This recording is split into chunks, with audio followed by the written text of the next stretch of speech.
Hello, Zeb Aurelios from Star Wars Rebels, and you're listening to Inside the Force. Carabas. Gotta go, Hera's here. It is a period of Star Wars mania, as new movies, comic books, novels, and TV shows populate the system. Fueled by their love and passion for the galaxy far, far away, two exceptional geeks tap into hundreds of holocrons in order to bring you the knowledge and insight of all things Star Wars. Come and join them as they go inside the Force. What's up, everyone? Welcome back to Inside the Force. Dave Cottingham here with Casey Cooley. Hello, everybody. And Russell Johnson. What's up? Welcome to a jam-packed episode because, we kind of been, Casey and I, in a way, obviously have been not really on the episode in a while together, right? Yeah. Just me and you. Yeah, but the beauty of this now is we've got a lot more involved, and got a lot more people involved on the show. Last week, if you listened to us, I had just gotten back from Disney, so we haven't actually done a full episode normally. Mm-hmm. But last week was a very special one because it was our 200th episode. Yes. And so it was unique because we kind of worked it out to where it came right after the trailer dropped for The Last Jedi. So we had a big round table on that, but the person that was not able to make it was Russell Johnson. I was not. You were not. And I know it pained you. It did. So here's your chance, Russ. Talk to us about The Last Jedi trailer. What were your thoughts? It was okay. No, I'm kidding. It was awesome. I really liked it. It was exciting, and I felt the trailer really fit the mold of previous trailers. I mean, it feels very much like not like every Star Wars trailer, but it does kind of give you a little insight. I like the fact that it really focused on Rey and Kylo's journeys going in, and a little bit of Finn. It showed everyone, and I really liked how much is misdirection, how much is just trying to set up the story. But all in all, it was a very cool trailer, and I'm excited to see where it goes. I mean, it really gave us a lot of. Of course, I've done a lot of digging on the internet as far as like speculation on what the trailer means and so on and so forth. But I really feel like The Last Jedi is heading in a direction that I'm not quite squared up on at this point. I feel like I know where it's going, but I think hopefully there's some twists along the way. And again, with any trailer, things are taken out of context, and we've talked. Mm-hmm. We've seen long and long about, is Kylo really reaching out to Rey, or is that just a cut from something else in a scene? Who is, Snoke's involvement with Rey at this point? Where does that go? Who is Snoke actually talking about at the beginning? I mean, there's a lot going on in that trailer. I'm very excited about it. I think it's going to be, I just don't know what to make of it at this point. And the fact that I'm really excited for where it's going. I hope they do some misdirection. I hope they do some things that we don't expect. Much like with, if you talk about the original trilogy and you go into from what A New Hope went into Empire Strikes Back, it was a different movie, and it was like, to me, one of the best ones, obviously. So I'm hoping they do the same thing with this, where it's like leading into something that we weren't really expecting. Force Awakens really followed kind of the A New Hope model. I'm hoping that Last Jedi kind of follows the twists and turns of Empire Strikes Back. So that's my take on it. So, you mentioned a lot of the misdirection. I think I guess the biggest thing is the biggest question I think in debate we kind of talked about last week was kind of what is Rey gonna tip at all, or is she? Mm-hmm. I mean, do you have a big topic? Yeah. Do you have any do you have any sense that she's dark side bound? I don't. I mean, based on if we're strictly going on the trailer, I don't have a sense that she is going that direction. However, again, kind of digging deeper into the internet and speculation and kind of watching the trailer over and over again and kind of taking those things that people have speculated on and blended into the trailer. I think it's a possibility. I don't know it's actually going that direction, but I do like the fact that, I had to watch it several times when, Kylo was in his ship, in his new TIE silencer, and he's cruising along, and you think when I first saw it, it was like, oh, he's going to kill Leia. Mm-hmm. That's the general, the first take on that trailer is that. But then you go back and watch it, and he hesitates. Mm-hmm. And is he, is Kylo redeemable? Much like, is Rey capable of going to the dark side? Right. Do I think it's possible? Absolutely. But do I feel like it's going to go that way? I at this point, I don't really think so. But I do think that Kylo has some redemption in him based on the trailer. This is my general sense. I think Snoke's involvement obviously is going to be a key to this whole thing. And the couple of things that you do see where Snoke is involved with Rey and torturing her, and I'm like, that's a whole new thing there. So I do feel a little bit like that, going back again, several watchings of the trailer, that Snoke probably is talking about Rey. The raw power, kind of the criticism of A Force Awakens is that how quickly she gathered onto the Force. Right. She didn't have a lot of training. She didn't have any special training. She just kind of melded right into it at the end there. So everybody's like, well, how did she do that so quickly? Well, maybe that was her raw power. Mm-hmm. And that's maybe what Luke is afraid of. Mm-hmm. Luke sees her power and her training. That's kind of what I feel like, yes. Yeah, Luke sees her power, and he's like, I saw this once before. Didn't worry me then. Scares me now. So, again, is that misdirection? I don't know, but I think the way the trailer played out, it really sets up the fact that Rey is super powerful at this point, mm-hmm. Or that she has such raw potential that it scares literally everyone except Snoke. Snoke is trying to harness it for himself. So yeah, I don't know, man. It's definitely intriguing to me. I'm definitely excited to see what happens, and I do think Luke is scared. That's the one thing I don't think's technically a misdirection. I do think Luke is afraid of her power. Mm-hmm. Yeah, I definitely think so.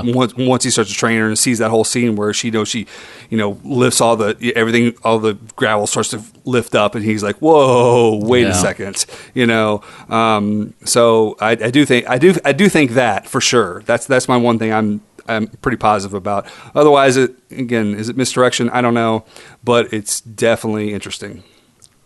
Mm-hmm. And I can't help but think, like, I love it more and more every time I watch it. But, like, and I didn't really think about it, to be honest, the first few times before we talked about it last week. But more and more this week, the line that Luke has, this is not going to go the way. I mean, he's clearly talking to the audience.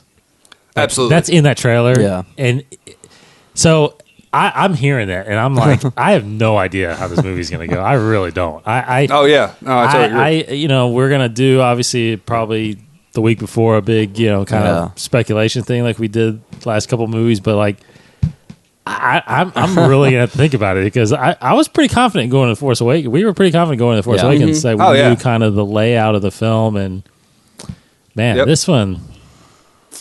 And I'm going to be wrong. I'm not going to watch probably many more. No, I haven't seen it. Yeah, I haven't seen anything. Some spots are coming out with a new line here and there already, and there might be an international trailer later on. But I probably won't watch it. So, and we're only a couple months away. So we're almost 50 days away. I mean, for our speculation episode, I don't know how much more information I will have learned by then. Nothing. Unless I just so happen to read something online, Right. like a rumor that might make me steer me a certain direction, or see a photo released. I mean, we got one more trailer Yeah. for Force Awakens, I think, because there was a teaser and 2 trailers and a behind the scenes. This one we got teaser, behind the scenes full. But Rogue One, I think we got 3 trailers as well. Mm-hmm. So this one they're just keeping a lot to themselves in this one. So now one thing we didn't talk about either last week though, but I wanted to dive into it a little bit, is the poster. Mm-hmm. Because I actually saw something new about the poster taste. Someone pointed out an interesting fact about it. What? But just how, like, are we talking about the poster with crates at the bottom with the ships and crate and the Luke brand at the new top? Yeah.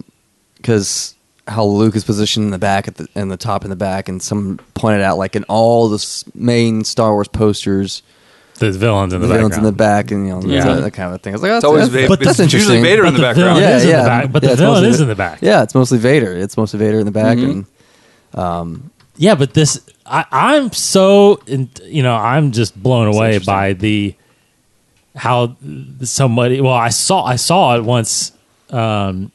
Someone vaguely pointed it out, but I mean, it is Vader's silhouette, the way it is shaped. Have you noticed that? Yeah, but I mean. It's Vader's shape. I see. Did you see that, Russ? Someone highlighted it. I saw that, and did you see the Jar Jar one? But somebody else did Jar Jar as well. So it's upside down. But I mean, like, I see it almost as like a ghost hunt thing. It's like, oh, did you hear that? They said, "Get out." It's like I feel like you can draw a lot. But I mean, just the shape of it. Like, that's true. I think Luke in general is. But that's just why I think Vader, he's there. But like, you have the Vader-esque. faces of Kylo and Rey where the eyes are. I mean, Leia's right there where the nose is, and it's like, even how it's like if you hold the poster up and just kind of blur it out and kind of cross your eyes just a tad to where it's blurry. I mean, it's freaking Vader. And I don't know. Obviously, I don't know. I don't have any speculation on what the significance is, if there even is one. Like, is it possible that something with Vader comes up all of a sudden? I don't know. I mean, I tend to want to believe somehow, but by no means do I believe he's alive, obviously, but somehow Vader, I don't know if he's influencing this somehow. I don't know, because if you think about it, I mean, We've tend to already dismiss the fact that Vader is not involved anymore because he died, right? Mm-hmm. He redeemed himself. He died. He became a Force ghost. Mm-hmm. But even Lucasfilm still is. I mean, they even on their website right now, when you go to the films and they added the episode 8 one now. I mean, it clearly says that the Skywalker saga continues, right? I mean, it's This is Skywalker still. So it's like, I mean. The prequels and basically the originals were Vader centric and Anakin centric, right? So I don't know. I'm not saying that, but Rian Johnson, the way he is seeming to be developing this story, it would not surprise me if somehow Vader plays something in this movie. I don't know, but somehow it does. And I don't know what that poster is like. To me, it's just the legacy of Vader is Yeah, that's what I see it as. Because have you seen a theory about? I read this a week or so ago.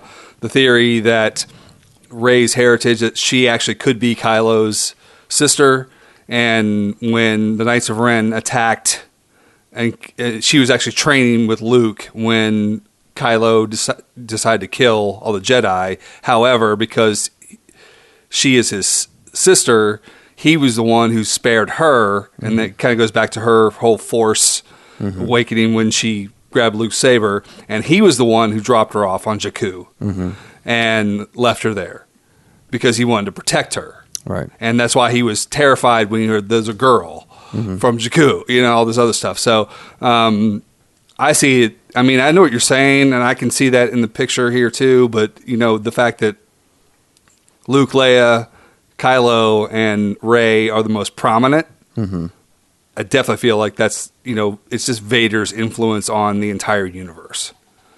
Yeah. and his whole family, basically. Yeah, or again, it goes back to my theory still that right. she could be the chosen one. She could be. But still Skywalker blood. It's just... Yeah, but Leia's blood still. It's just the movie's full of Skywalkers still, and yet your main character, isn't. Like, I just feel like it's like, how can you have... Everybody's a Skywalker except for your main character, but you're still dealing with all the Skywalker legacy and lineage, but the main character isn't. Actually, so it's just, it makes sense. It's like, well, she has to be a Skywalker relation somehow, because everybody else is. I don't know. It's just it's about it's still about the family. I actually do like that theory that Kylo left her on Jakku versus anything else, because it's like, so Leia and Han took care of Ben Solo, but they left Leia, or they left Rey on a planet by herself. I don't think so. I think it was more of, I like that whole twist of, like, it was really Kylo was looking after her before he actually turned. He decided he was going to go to the dark side. So I don't know. It's going to be. Let me ask you this: did they answer that question in The Last Jedi? The rumor is that they do. Okay. The rumor is that Rey's background is revealed. Okay. Now, so but in that theory though, did they mention, like, does Han and Leia? Does they know about that they have a daughter, or they know that they think that she got killed, or? Well, I mean, if we're talking about how The Force Awakens kind of followed A New Hope, and The Last Jedi might follow Empire, then it would be revealed that there's some sort of twist. There's some reveal. Yeah, there's some reveal where you're like, "Holy crap, you didn't know that was coming." I agree. Type of thing. So it could very well be that, and that could be Rey's heritage, however it plays out. But I mean, that would be cool for me. I mean, I kind of like that. The Kylo dropping. I mean, I can almost go with that, but I would question whether or not he would. Does he do it after he turns, or like? It's like, before I kill you guys, let me grab her and take her. Yeah, I'm not going to kill my sister. Yeah, but it just the whole. That's why I always thought it was probably Luke. He's the one that grabs her, and my kind of theory I was going with was that Luke knows she's a chosen one. She's Leia's daughter, but not Han's, and that he snatched her up and started training her, but kept it from Kylo. Also kept it from Ben. That they were related.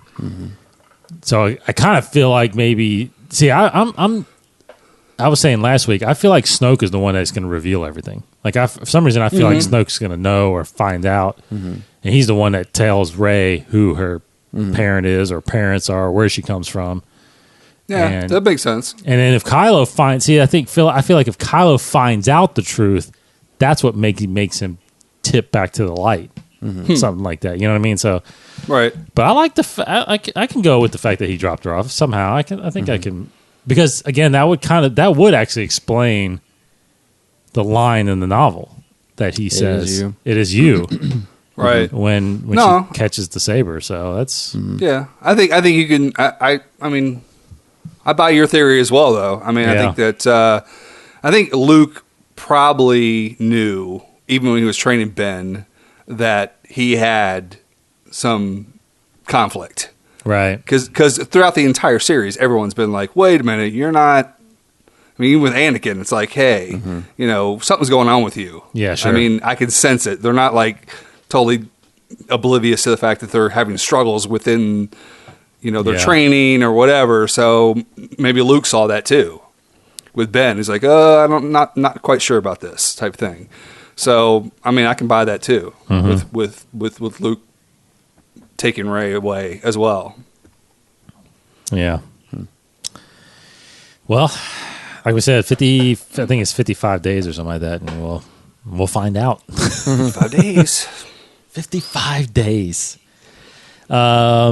Yeah, those of you, obviously, those of you should know, obviously, it's but tickets are on sale. Yep. Hopefully you got yours, because we got ours. We are doing what's cool is they're doing a 6:00 fan event here in Lexington. And so we got tickets to that. It's $25, but you get all kinds of some cool stuff and free swag, popcorn and all this stuff. So I mean, you're spending $25 anyway at some point. So so we're doing that. So actually, we're seeing it. I mean, that's the earliest time I've seen an opening movie. 6 o'clock. Oh yeah, yeah. Right. Yep.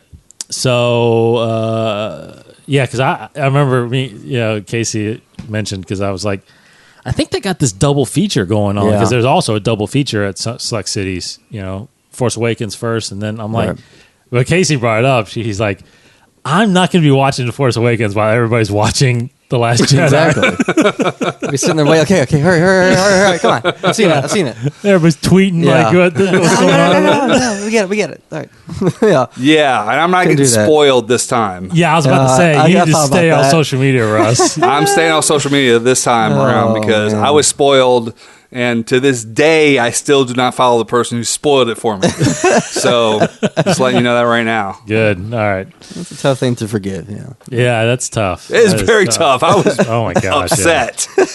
Yeah. My gosh. So, before we get into the big reveal that came out yesterday, I think we'll kind of save that for the end. We'll move into some real quick review stuff here. TV-wise, Rebels returned for its fourth and final season, debuting the other day on Disney XD. Now, because I don't go to bed, I watched it right at 12:30 in the morning. I didn't even know it came out at 12:30 in the morning. Yeah, until the day after. I was like, what? I was up at that time. Oh, really? Yeah, of course you are. Yeah, your newborn's keeping you up. But Heroes of Mandalore Parts 1 and 2 debuted. So it was a full hour of Rebels. Russ, I'll let you start. What'd you think? I thought it was a great start. I wasn't sure going into season 4. I mean, I'd seen the trailers and everything, so I wasn't sure where this was going. I knew that it centered initially on Mandalore and the Darksaber and all that stuff. So, but I thought the first 2 parts were. I mean, episode 1 was just action packed. Yes. As far as with the whole battle scene they had there, and with it was really good. But like you, Dave, I texted you guys and been like, "Hey, did you see? Did you catch Rebels? What did you think about it?" Because I watched both of them, and I was like, I've been, unlike Clone Wars, I've been pretty invested in Rebels, and I've watched everything so far. So I was pretty excited about it starting back, and I watched the Rebels Recon afterwards and all that stuff. Yeah, like you, Dave, you had said to me that it really wraps up the whole Mandalore storyline really well. Yeah. Which I thought it did, and I like the fact that, I mean, I don't want to spoil anything here, but I did like how it wrapped up and how it kind of transferred, leadership and all that kind of stuff. So, and we can move on from there. So I really thought it wrapped up really well. Good start. Very good start. Guys.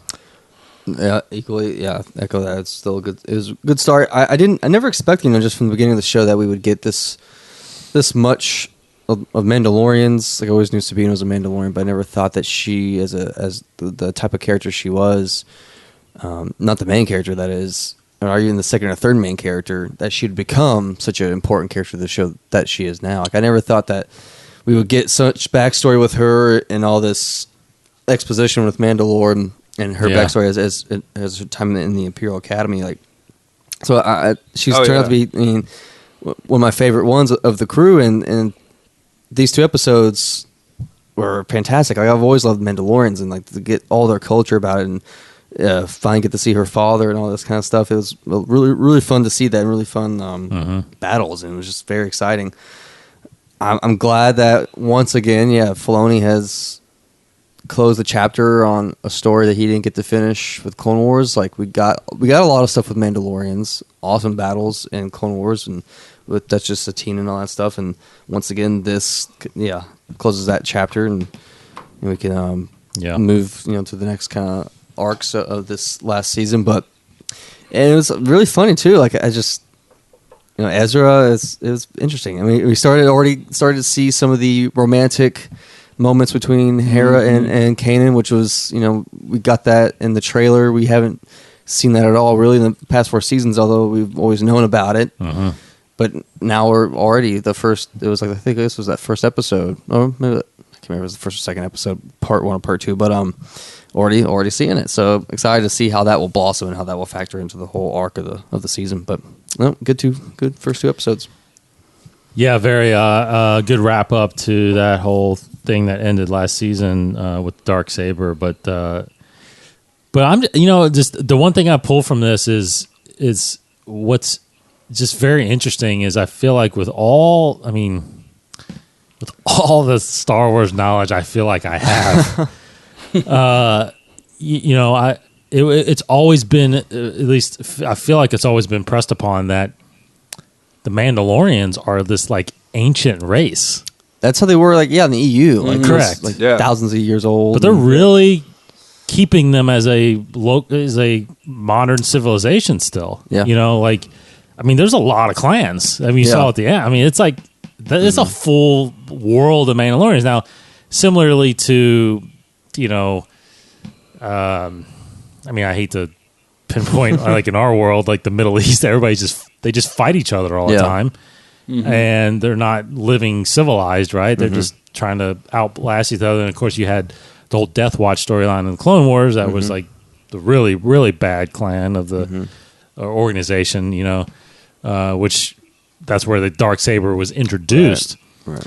But even just, even Filoni introducing the history of the Darksaber, going back to when it was basically the original lightsaber, kept in the Jedi Temple, all this stuff. And then now you got, I'm just now intrigued of, well, okay, where does Mandalore stand, like during the Empire, right, or during the Rebellion, after Return of the Jedi, even now, it's like, is Mandalore, at least there's still Mandalorians out there, right? Because Boba Fett just seemed like he was like the last of the Mandalorians, which I think he kind of was in the EU again, but that's not the case now. And I think, Jango was Mandalorian, correct? He didn't just have his armor. I'm pretty sure he was Mandalorian. From the Concord, I think. Concord Dawn? I think he's from there. Oh, really? Okay, I couldn't remember. I read it. I think I read that somewhere in one of the encyclopedias. So I'm glad that at least, because I'm not sure if it was always, common knowledge that Boba Fett was Mandalorian. I think he just found that armor and just took that armor, right? Ancient Mandalorian armor. But now it looks like he is a Mandalorian. He's a clone of Jango, who is Mandalorian. So anyway, it's just interesting and fantastic that Filoni's been able to create this whole Mandalorian empire and stick with it and leave it open to where there's going to be hopefully more stories. Who knows? Again, we didn't mention Bo-Katan, who is from the Clone Wars, is back in Satine's sister. And that whole big story in the Clone Wars where Maul was taking over, that was incredible. It was awesome. Yep. So so anyway, Rebels is back. If you haven't or don't know about it, the viewing schedule as of right now for this first part of the season, we're getting 2 episodes for the next 3 weeks. So next week, coming up, In the Name of the Rebellion, which looks fantastic. I don't know if you guys saw they released a clip today. I haven't seen it. Where Mon Mothma was having a conversation with Saw Gerrera. It is awesome. Now we're getting. I actually haven't watched that clip yet. Yeah, it is fantastic. I've seen it, but I haven't watched it yet. It is fantastic. It's about a minute, and it is. It's clearly setting up what this season's about. It is the rebellion and where we're going with that. Cool. So, and then of course, after that on Monday, October 30th, you get 2 episodes. Then the Occupation Flight of the Defender. 2 episodes after that on the 6th of November, and then 1 episode on November 13th, Rebel Assault, which is going to be the mid-season finale. And then the rest of the run will come back in 2018 as a designated date. So again, we'll get 2, 4, 6, 8, 9 episodes this first part of the year, and then finish up with probably 11 or so on the back end to finish up the series, which is very sad. Yeah, no. Came and went. It's so 4 fast. seasons is not enough. Blew man. by. No.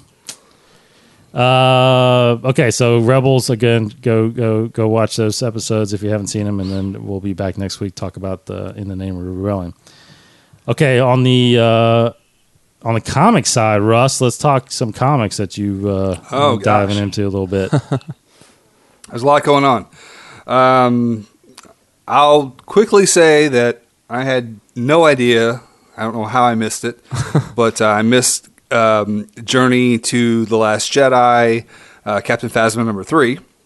I had posted 2 reviews on Inside the Force about issues 1 and 2, and issue 4 came out today. I was like, "What happened? Where did I miss that issue?"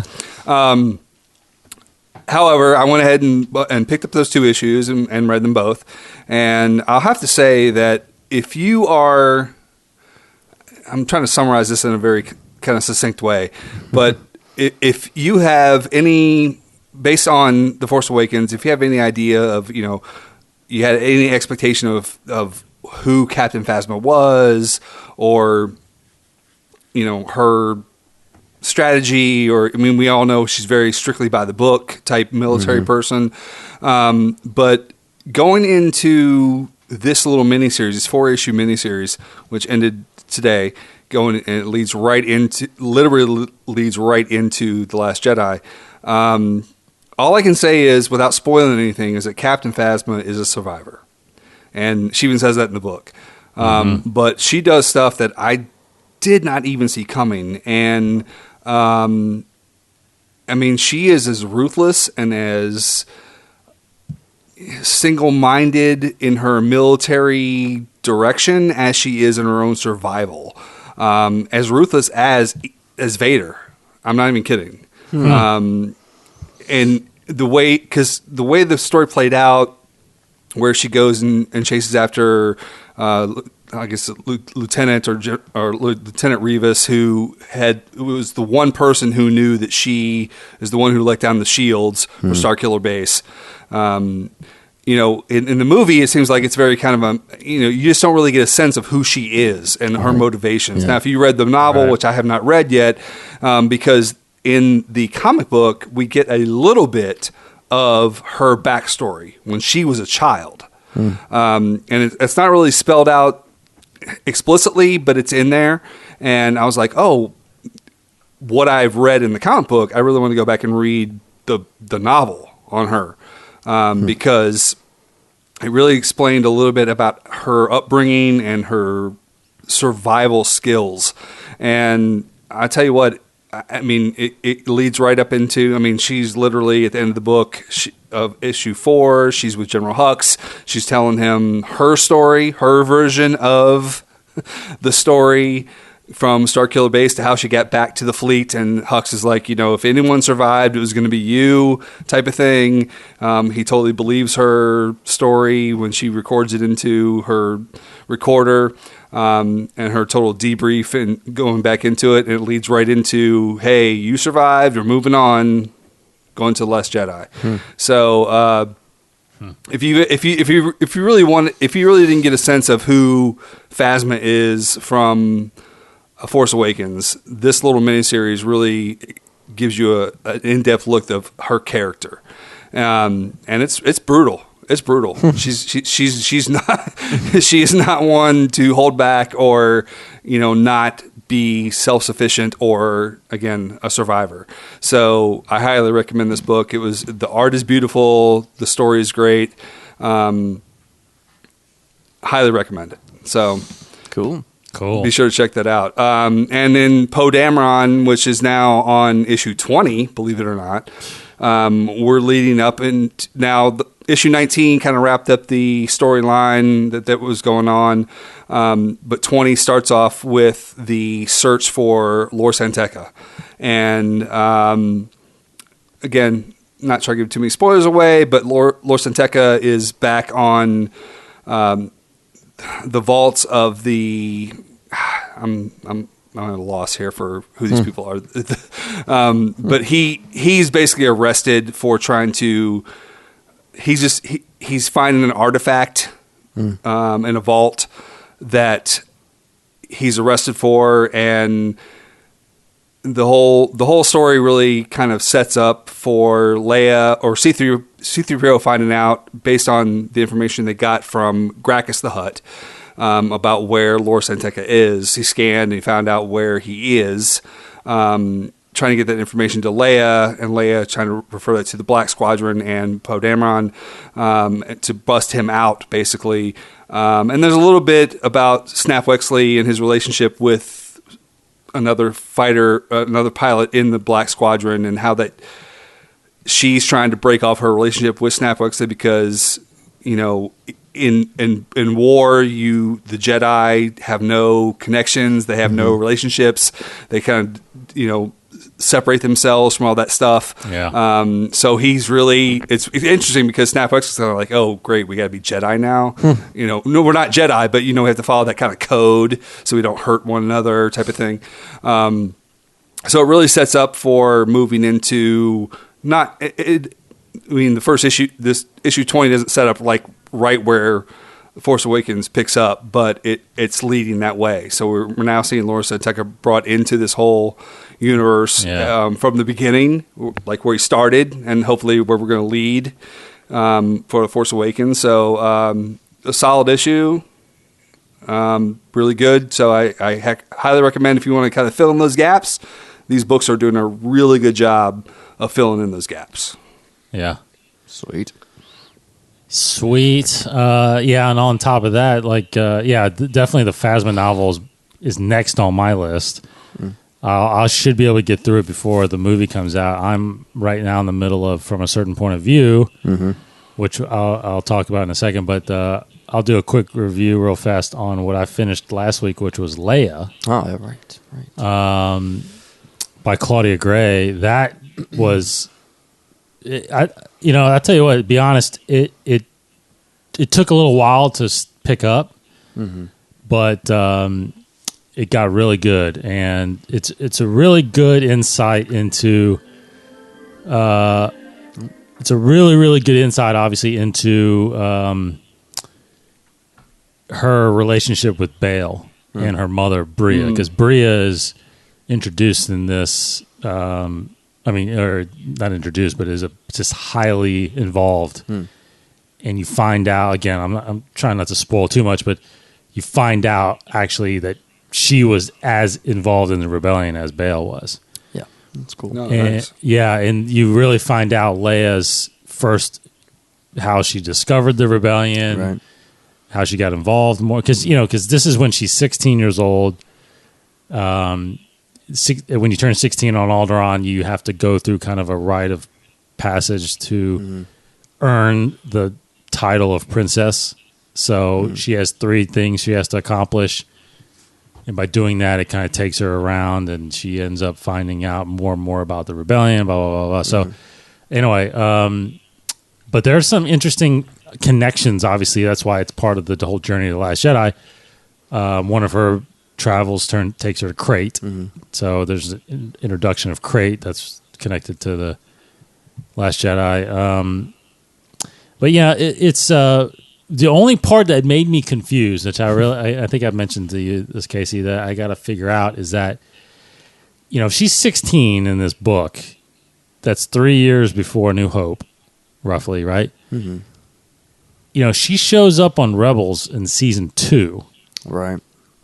And as far as I know, because I've only seen that episode the one time it aired, she was involved in the rebellion at that point. Yeah. Right? Yeah. I felt like that was further away than 3 years from A New Hope. Seemed like it was. I mean, but obviously it wasn't, if this is true, as far as like the timeline of when she knew about the rebellion and started helping. Because that's what basically this book is about. This book is her introduced to the rebellion and what she meeting Mon Mothma and all this stuff, and kind of working her way in and gaining the trust of her parents in order to become part of the rebellion. So it's like, it feels like that episode was after this, which means that season 2 of Rebels, because season 1 was 5 years before A New Hope. there seems to be a lot bigger time jump than it seems has to like. be a 2-year gap at least. I know, right? And season 3, I think, is a few months. Even later. Well, because season 3 is when, like a year later. Yeah, is that because Kanan's or Ezra's really changed after that. His buzz cut. Yeah, but at the end, at least the end of season 3, we're 2 years away from A New Hope because Luke is 17 in that glimpse. So and I think there's been talk and rumors that they were on Yavin already for like a couple years before. Mm-hmm. Before the Death Star and all that stuff. Yep. So anyway, that timeline really threw me when I started reading this or listening to it, and it said she's 16 and she has no idea about the rebellion. I'm like, whoa, wait a minute, that doesn't seem right. But I'm sure Pablo has an explanation. Oh yeah. Well, it's just it happens after. Yeah. So. But really good. I actually recommend it. It's pretty good. It's a good insight. Read really well too. But anyway, real quick on a certain point. I don't know. Are you reading or listening to any of those stories, Russ, yet? From a certain point of view? Not those yet. Yeah, but I do know about them, and I plan on it for sure. So, we'll do a full review once me and Casey and maybe even Russ if you get through them. But if we'll do a full review once we get through all the stories. I'm about halfway through right now. I think you're about a quarter, about a third, maybe a third of the way. I just got to say that whoever came up with this idea is brilliant. Yeah, the premise of this book is phenomenal. Obviously celebrating 40 years of A New Hope, and what better way of doing that than basically doing a novel about A New Hope, but through these other characters around that storyline and around those events. And I mean, I'm halfway through it, and there's definitely some ones that are okay. Yeah, but the majority of these offer so much more information. It truly just changes the way the movie really is. Changes a lot from. It's just so many moments now in A New Hope when you're watching, and you're like, oh, and during this moment, this person's there. Like in between these two scenes, all this stuff just happened. It's like, oh wow. Well, you see, you see the modal nodes and be like, I know how they got there. Yeah, it's like Long Snoot. It's like Long now I know about Long Snoot. Like I've always wanted to know about that guy. I mean, I can't wait to talk about more of these, but one of the main ones, I'll just mention a couple of them that are. So if anybody listening is really getting into this, I'll mention a couple stories that are really, really good. But one is right off the bat, the first one, which is Ramus. That's pretty good. And that's Ramus Antilles, right? Captain Ramus Antilles, who is Captain Antilles of the Tantive V4.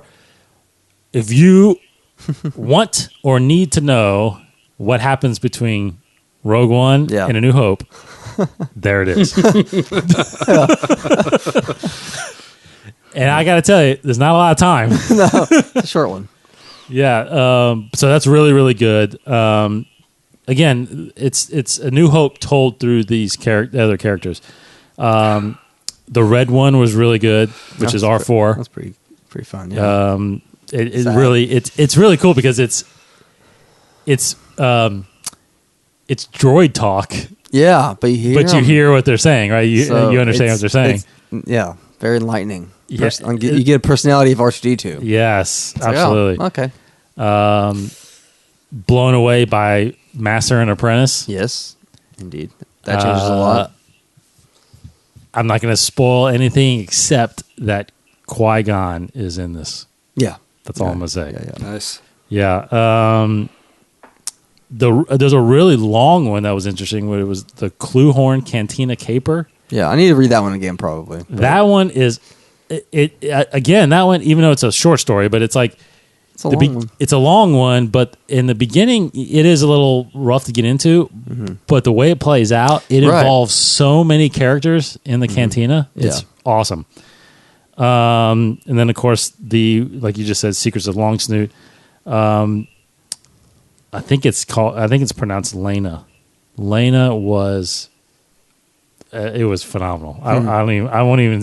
All I will say, it's about the guy that's in the watchtower on the tower on Yavin. Yeah, is awesome. Yeah, so good. Fully operational. All the Tag and Mahdi, that conversation that was happening around when Tarkin comes in and says the Emperor disband. You find out a little bit about what happened prior to that, them walking in. So clever, so good. And then of course, right now I'm on Eclipse, which is. We're on the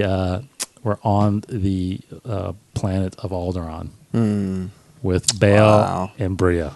Wow. Yeah, I'm halfway through it, so I have a feeling of how it's going to end. Hey, maybe we'll surprise. But that's crazy to think that it's called Eclipse, right? Because we saw that with Rogue One, when it approached Jeddah. Yeah, how that it's pretty foreboding. Man, it's so good. Anyway, so I don't even know really what these other I'm on. So that Eclipse is story 22. So I've got 18 to go, and looking at these titles, I can kind of make out some of them, but I don't know really what they're about. One's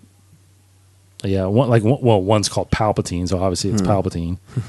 But there's like Contingency Plan, Sparks. Time of Death. Now, Time of Death, I think, is when Obi-Wan dies. Yeah. Yes. So, anyway, it's awesome. I cannot recommend this book enough. I really can't. This is probably going to end up being my favorite novel. I still think Thrawn is probably the best novel I've read so far. Still, but this again, whoever came up with this.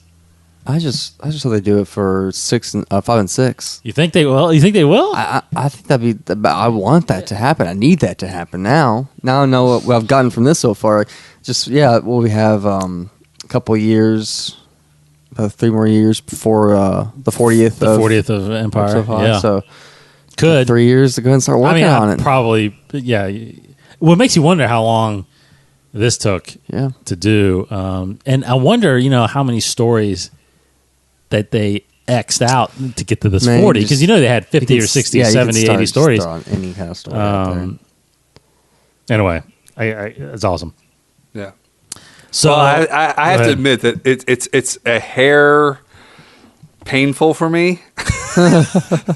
Because you're like, it's celebrating 40 years of, A New Hope. And I'm like, I'm, it's 40 years of my life that I've lived. And now I'm 49 because I watched it when I was 9 years old. So it's like I can judge my age based on, and if they do 5 and 6, 40th anniversary of this, 40th anniversary of that, I'm like, oh my gosh. Stop it. No. I'm slowly dying. Stop it. That's kind of funny for me. I can judge because I am 40 this year. So I was born the same year of Star Wars. So I have the same birthday as Star Wars. So so as Star Wars. That makes me feel better. You're born when Star Wars. I'm 9 years past when it was started. Jeez, I know. Thanks. I know. But I'm just saying, like when Star Wars approaches the 50, it's okay, so that means I'm 50. All right, so.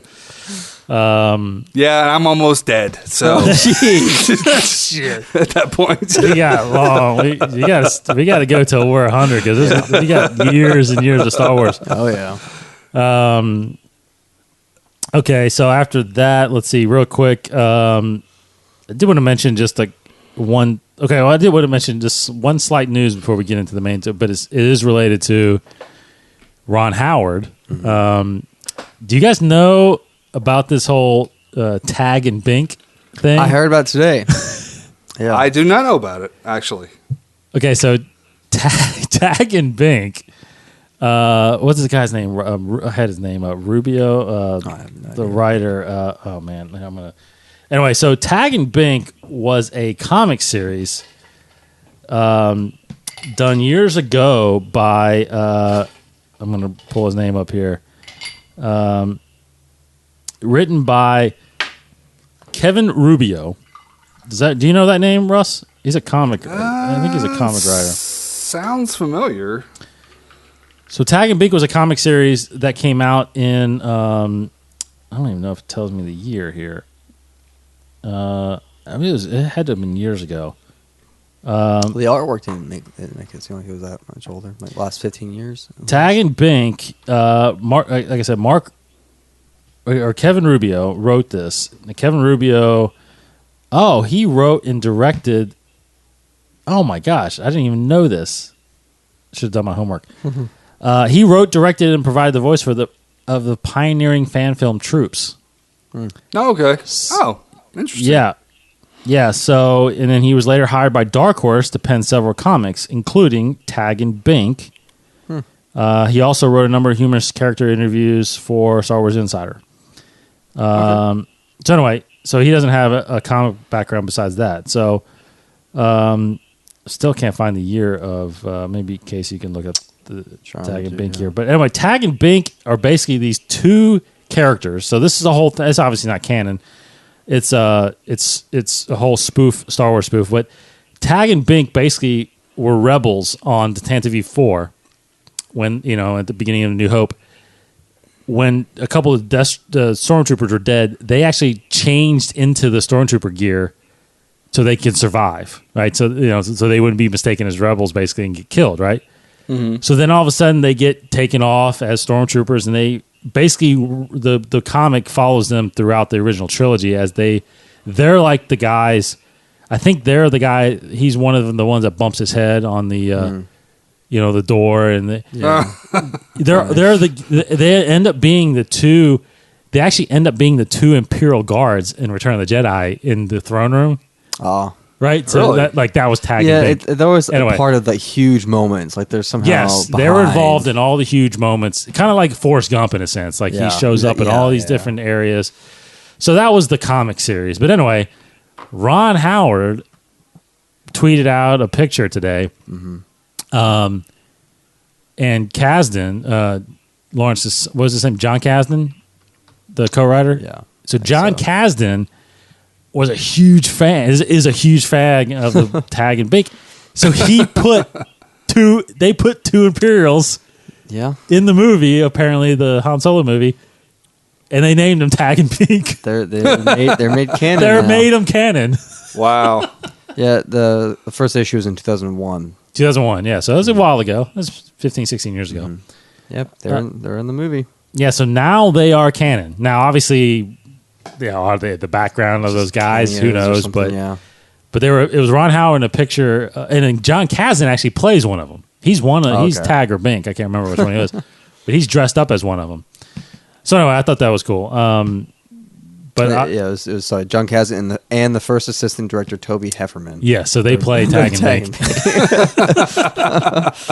That's good. So so Ron Howard put that out there, but of course yesterday, was that yesterday? Yeah, yesterday. I mean, again, and people are mentioning it all over social media. Like it came out of nowhere, and no one expected this. And we had mentioned it too that they were just going to drop it somehow. The name. I think somehow we're just going to be dropped with the trailer, some kind of teaser eventually too. But the name of the movie was revealed. He thanked everybody. They just wrapped production, which is very surprising to me still that this movie's still coming out in May.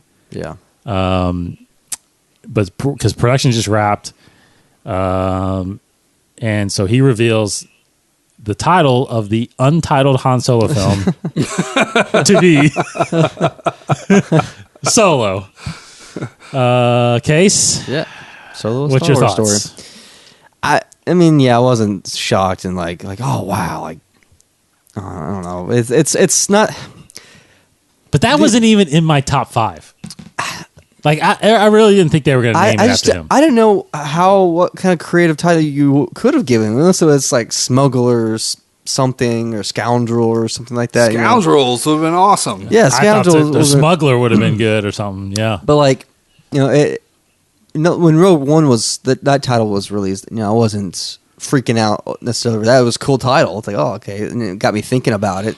This title is Solo, so it is what it is. You know what the movie's about already, so it's not like the title was going to reveal anything new, anyways. But it is what it is. I'm not like mad about it though. I'm not freaking out, complaining about the title of the movie. Title's a title to me in this case. It's not like a saga film where it's got to be a very contextualized title where it has such a meaning behind it, like The Last Jedi or Force Awakens. It's a movie about Han Solo, so I already know what it is. Russ? Yeah, no, I mean, I wasn't blown away by the title. I wasn't really surprised by the title. I guess there's a little nod there where like it's a solo film. Yeah. Quote unquote. Solo, Star Wars Han Solo story. I was kind of thinking that it would be funny if they went a solo Star Wars film. Yeah.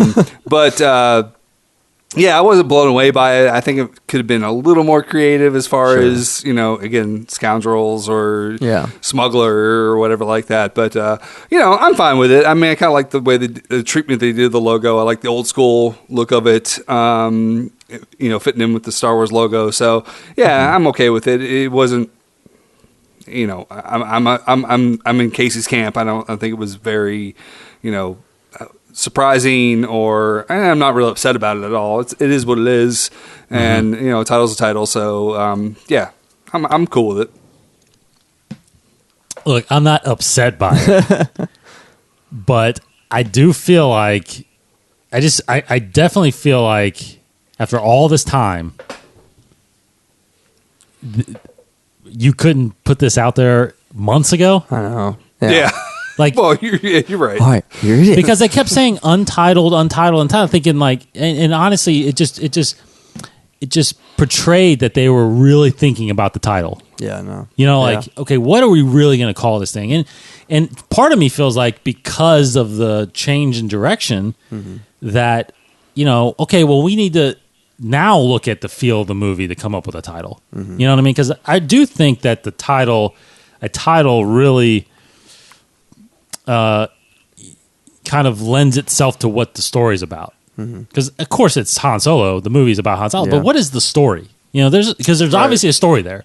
Because again, Lucasfilm or Story Group, Pablo, all these guys always talk about they're not just going to do a movie about Han Solo. They're going to do a movie that means something. There's a story there that's worth being told with that character.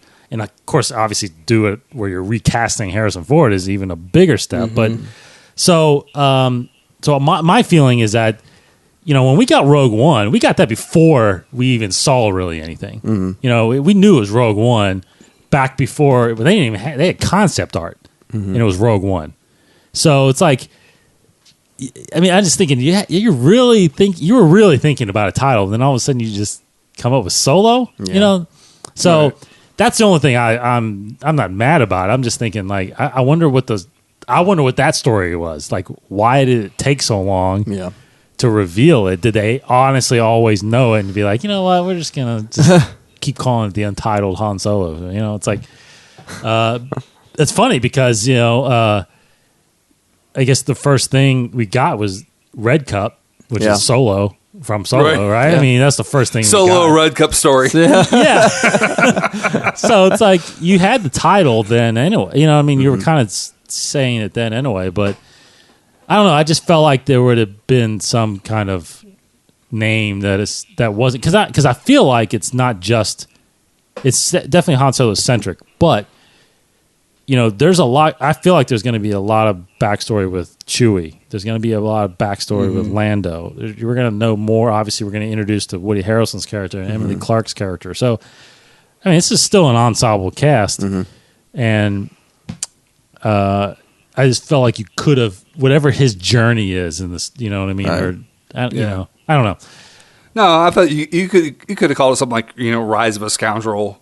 Or well, not just as corny as that is. I mean, exactly. Still like there's a story there. A smuggler's journey or something like that. Or, and if you're going to call it Solo, if you're just going to call it Solo, I would say just call it Han Solo. Exactly. Or Han Solo. I definitely would like that better. Just put his name out there. If you're totally. I'm saying, is the Boba Fett standalone story be called Fett? That's what I mean. Or Kenobi. Yeah, exactly. Just call Boba Fett. I mean, who cares? If it's going to be a standalone story, you're going to use his name. Just use his name. Just use his full name. Yeah, but see, a lot of people are saying my argument. And a lot of people are saying, I read on social media today that they were saying, well, it's Solo because it's like someone mentioned that they think that Solo actually does describe the journey. He's a Solo guy. Well, you're right. No, not just that. No. That Solo is not like I don't know if he's saying rumor wise, but he says that we're going to find out that Solo is actually not his name. That's spawned off what Bob Iger said. Oh, really? Bob Iger a long time ago said, like, we find out how he earns the name, basically how he earns his name, which people read into it as like, oh my gosh, so his name isn't Han Solo. I read into it, and I think a lot of other people read into it as well, like how he earns basically the legacy title, the legacy Han Solo that we know him to, how he becomes the Han Solo that we know him to be. Right. Not necessarily that he wasn't Han Solo and he got his name Han Solo. I honestly hope his name is literally Han Solo, because I would be kind of mad if his name isn't Han Solo. I would totally agree. No, I totally agree, because I don't buy that at all. Yeah. But that's some people are claiming that that's why it's called Solo. It makes me feel like it's a biopic, like it's his last name. Like all these other like J. Edgar Hoover, like Hoover movie, like or some of these other movies like Rambo, like those movies just called what was it called? It was the John Rambo's name or something like that. And it's a lot of these movies will have about the character. The name of the movie is the character's name, so it's I don't know. Makes me think of just a classic, typical action flick. Rocky. So, Rocky or Bourne, something like that. Jason Bourne. Yeah. They did it. It was Jason Bourne. Yeah. So it's Han Solo. makes me think, Han Solo. There you go. Then they could have went with then everything would have been 2 words so far. Rogue One. That's true. Han Solo. They broke Ben Kenobi. Broke a trend already. Boba Fett. Ben Kenobi would be a cool Right? title. Yeah. That. Ben Kenobi. I can go with that. Yeah, let's see. Yeah. Old Ben. Old Ben. I like Old that. Ben, yeah. That's awesome. So anyway, there's the title. Any guesses or speculations when we're going to see a teaser or anything? I thought Jeez. be fun. I mean, we're literally 7 months. Mm-hmm. We're 7 months away right now. Yeah. I haven't seen a single thing. Yeah, it'd be fun to see it for The Last Jedi, but Yeah, they couldn't do it for The Last Jedi? They don't have enough footage to cut together at that point? I think they've already got something. Yeah, I think they have something. Yeah, why not? Do you think is it? I'm think it'd be sooner. part of me feels like, because correct me if I'm wrong, but we didn't see Rogue One until after it was Force Awakens. Yeah, that was the April of last year. Correct. Yeah. Yeah, but I think obviously you don't have that much time. Yeah, I think it's a missed opportunity though if you don't throw something before The Last Jedi. I definitely think if we don't get anything before then, it'll be. I'm wondering if we get something before then, but part of me doesn't feel like we will because they're still marketing The Last Jedi. Yeah. But I think you got to put. I mean, I think you'd have to tag something with The Last Jedi. I mean, it's there. Yeah, I know. The sale. I mean, the speculation and the excitement and everything has been going through the roof. So why wouldn't you put your standalone movie there? Well, here's why. Because as playing devil's advocate, do you want to take the chance of pissing off half your audience if they don't like what they see going into The Last Jedi? You know what I'm saying? I do. They hear what if he talks and they're like, that is not Han Solo. Yeah, it just depends on like. Well, but if you do that, if you're already hedging your bets that people are going to be pissed off that they're going to see that, then you've already screwed yourself going into the movie itself. Yeah, true. You know, it's like, oh, we can't put this before that because people might be upset that it's not the Han we're looking forward to. So if you do that, then you've already blown it at that point. Mm-hmm. Yeah. Point. I mean, part of me, it's like, I'm obviously I'm open to seeing what it's going to look like, but it's like, they're taking a huge chance, and it's almost like they're absolutely they're holding back The Last Jedi just because there's a lot of secrets and spoilers they don't want to be. But I almost feel like they're holding back Han because they don't know how people are going to react. It's tricky. Yeah, I agree. I have no idea how I'm going to react. It's totally tricky with that. I totally agree with that. I know. Lay awake at night, just wonder, it's like, what's it gonna be like? I don't know. But here's the thing, though. Will you even, if you say you see a teaser and you're like, okay, I like that. Is it actually going to make you feel better going into the movie? I mean, what will you see that will make you be like, you know what? That I'm on board with that. I'm already on board with it because I think the talent behind it. I think it's going to be a good movie, a good story. The only thing is, will I be turned off by it? I won't be turned on to it because I already am, turned on to it. But like, if I see it, then yeah, I don't know if he just doesn't look right, doesn't sound right. I hate to be that fanboy, but I mean, this is a very delicate. Trust me, you're speaking for a lot of Star Wars it's just fans. a very delicate thing. So it's just like. Normally, I'm not like that.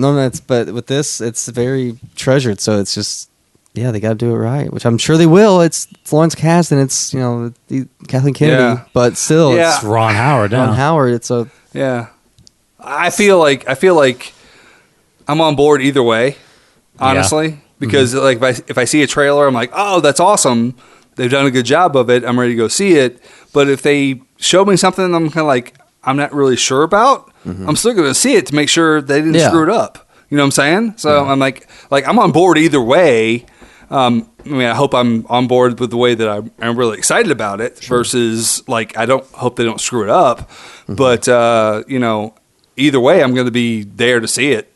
Yeah, I mean, exactly. Let me ask you this though: Is it possible? And I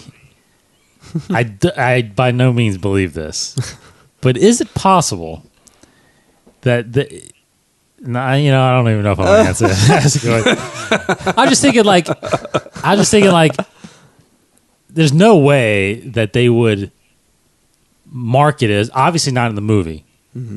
There's no way that they would market this, would they, with like, just think of like a trailer like Guardians or Thor where it's like modern music. No, you know what I mean? You know what I'm saying though? Yeah, now I'll tell you, if they did that, I'd be kind of like, whoa. Me too. I would be a little backed off if they did modern music, a modern song, or even a song from the 70s, 80s, or 90s even. Yeah. That they tried to play into a Star Wars movie. I don't think I'd be on board with that. No. Okay. I'm just saying. I don't think I'd be on board with that. No, I agree. It almost calls for that, I think a Phil Lord, Chris Miller version would call for that. I totally agree. But that reminds me too, because 2 episodes ago, when it was just me and Cody on it, we were talking about how when we first heard the Boba Fett from a certain point of view story. Yes. And just by crazy coincidence, we were listening to the audio clip of John Hamm reading the story, and it just so happens that the audio clip played at the same time as a web browser ad played, and that web browser was like a 70s like kind of Motown kind of song. It was a very swag, very cool, and Boba Fett's talking. He's like, "Yeah, I'm walking in here," and all these other guys are looking at me like, "Oh, it's the Fett," So it happened at the same time. Like, "Oh, this music actually fits. It's pretty cool." But why is it in Star Wars? Because we thought it was in the story, but no, didn't. No, Star Wars would never do that. No, it would. Yeah. Guardians, sure, because it's in our universe, but no, it's I don't think so. Yeah, that would be a poor decision. I wouldn't be on board with that at all. I'm barely on board with that with Guardians 2. Yeah, at this point, honestly. Yeah. So if it was in Star Wars, I'd be like, nah, we can't do playing that. Panama or something like that. No, driving a speeder. No way. No way. Like with Thor, they're advertising with the big who is that music in the trailer. I'm drawing a blank for some reason. But like the new Justice League trailer is like Justice League trailer is that Justice League is doing it too. Like all these movies are doing covers of big songs. Yes. Yeah. Yeah. It's Floyd, right? Is it Pink Floyd? Yeah. That's the Thor in the Thor trailer. I think Thor. It is. Yeah, is that Pink Floyd? I have to watch it again. I have to watch it again too. Or Zeppelin? No, I think it's Zeppelin. Anyway, but that's it is. It is Zeppelin. Actually. Yeah, it's Zeppelin. You're right. So that's what I'm saying. Like that really hit home with fans. I mean, they like the difference, the different type of trailer like that. And it's really edgy type of movie. And I'm reading reviews that this Thor is actually really, really good. So, You can't do it in Star Wars, though. You can't No, do it in I Star agree. Wars. I You can't do totally it in Star agree. Wars. No, You can't do it in it's, Star you Wars. can't mess with the score. You know, That so. that would be one where I'd be like, nope. But Can't again, do it. I Can't do it. believe that the Miller Lord version could have went that way. I mean, that's so. I'm glad. I'm actually glad. I feel a little bit relieved. Okay, I think that's it. I think that'll wrap us up. That'll do it for this week, I think. Yeah, that's on my list. So next week, again, we'll be talking about Rebels again. Rebel is back, so the two-parter this coming Monday. I think they're on the same schedule, right? They release it like 12:30 and then all day or something like that. Yes, that's crazy. Yeah. Yeah. So I'll be up Saturday morning watching it again. See it before me. Yeah, we'll try to dive more into this certain point of view and all kinds of stuff that's talking about. I'm sure we'll keep talking Rebels or keep talking Last Jedi as well.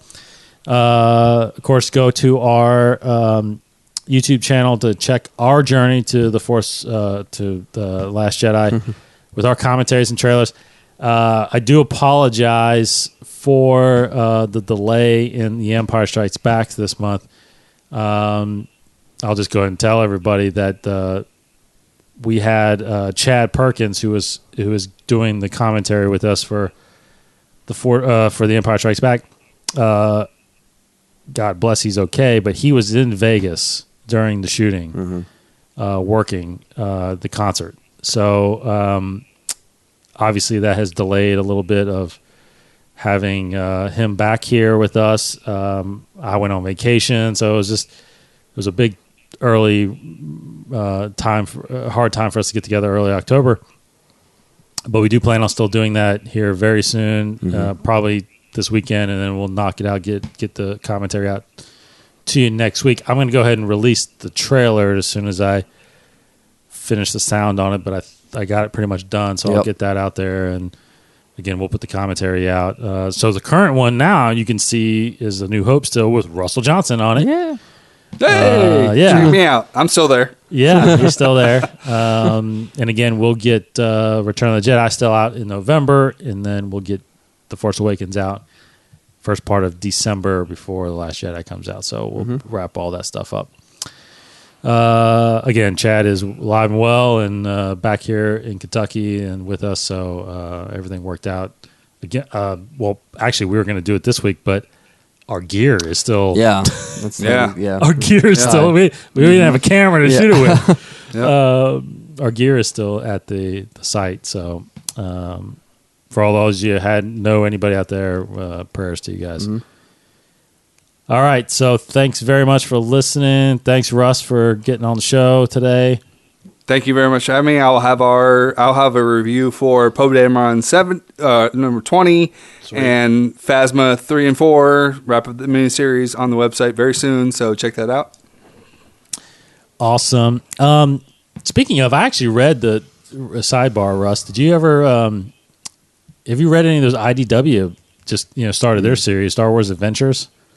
I have not. Yeah, I read the first issue. It had Rey. It was a little bit about Rey, more about Rey. And then, of course, I think, did I read it right? I think they're coming out with a new comic series based on Forces of Destiny. I think I read that. Yeah. And Star Wars show revealed they're doing one of DJ as well. The character DJ. A Forces of Destiny? No, because he's a comic. Just a comic. Oh, a comic series. Yeah. Okay. I haven't seen that. I haven't seen that news. But I think they're doing Forces of Destiny. They're doing a comic series where they're kind of expanding. Right. Like, I think it's kind of centered around what we've seen, but just a longer story of it or a continued story of it. So, and I guess Marvel's doing it. I'm actually surprised that IDW is doing any of these books now. But IDW has a little bit of kind of in the back catalog of a lot of comic books. They're doing stuff with DC, they're doing stuff with Marvel, they're doing stuff with Star Wars, stuff like that. So yeah, they have a little bit of leeway as far as that goes, but it's mostly like older stuff and how they kind of interesting spin it. Yeah. Because they're doing also they're releasing comic adaptations of the films.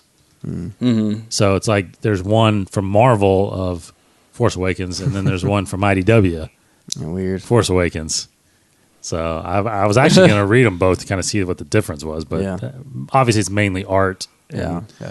And Probably dialogue. Probably some dialogue. A little dialogue probably here and there, but all right. So thanks for listening, everybody. Go to InsideTheForce.com. Follow us on Instagram, Twitter, Facebook. Russell's Director421 on Twitter. Casey's Kryptonian1138. I am D Cottingham21.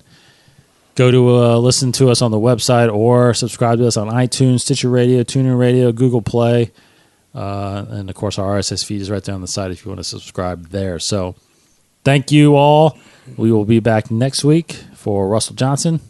Yeah, thank you guys for having me. For Casey Cooley. She may not look like much, but she's got it where it counts, kid. I think it's very relevant. Very relevant. Very relevant. To the title, to Nice. everything. So there you go. Thanks, everybody. Have a great week. May the Force be with you. Thank you for listening to Inside the Force, a Star Wars podcast hosted by David Cottingham and Casey Cooley. For more shows, additional content, articles, and the latest Star Wars news, please visit InsideTheForce.com. Inside the Force. For the Force within all of us.